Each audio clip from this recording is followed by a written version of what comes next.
my commenters had asked me how do I clean the berries after we pick them, and so I thought I'd show you really quick.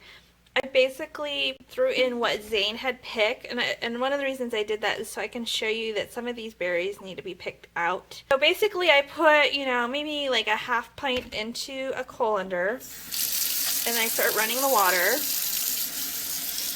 and I just start rinsing them.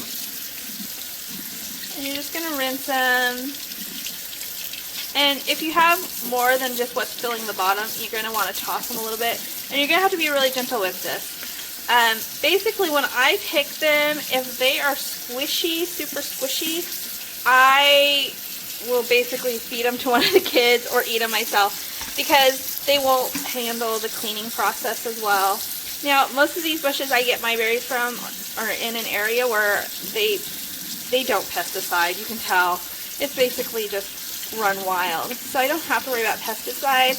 But there's like little pieces of, you can see here, little pieces of flowers and grass seed in here, and that needs to be washed off. And blackberries tend to actually, when they're wild, they have these little flakes on them. So you want to get those off of them too.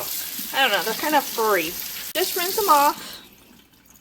And then you can see here, really well, here this berry is really kind of not black. So that one's going to get tossed out. This one's definitely not black, and it's hard. So that one's getting tossed out. Let me see if I can find the ones. This one has some discoloring on some of the little things. So you can see that needs to be tossed out. Ignore my horrible nails, but I'm going to give myself a manicure tonight. You're definitely going to want to go through your berries, especially if you have kids picking them with you, because otherwise you're going to end up with some surprises when you're eating them. Now that the berries are rinsed, you can put them onto a cookie sheet that is lined with a paper towel. And this is basically how you're going to let them dry. And you want to have just one layer of them. They can't trap any of the moisture. They're touching the paper towel. You could probably leave them overnight like this if you wanted, or just in an hour or so they'll dry out pretty well.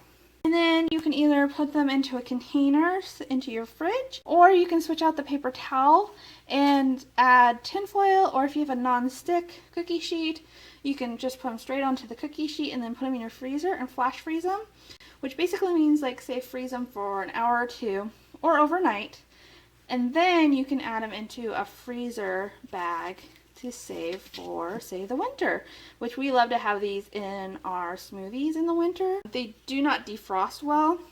You basically want to eat them frozen at that point. So this is basically how I prep my blackberries once I pick them, and these are wild blackberries, but you could do this if you went to a farm and picked them, or even the ones that you get at the store. If you want to clean them, this is a great way to clean them.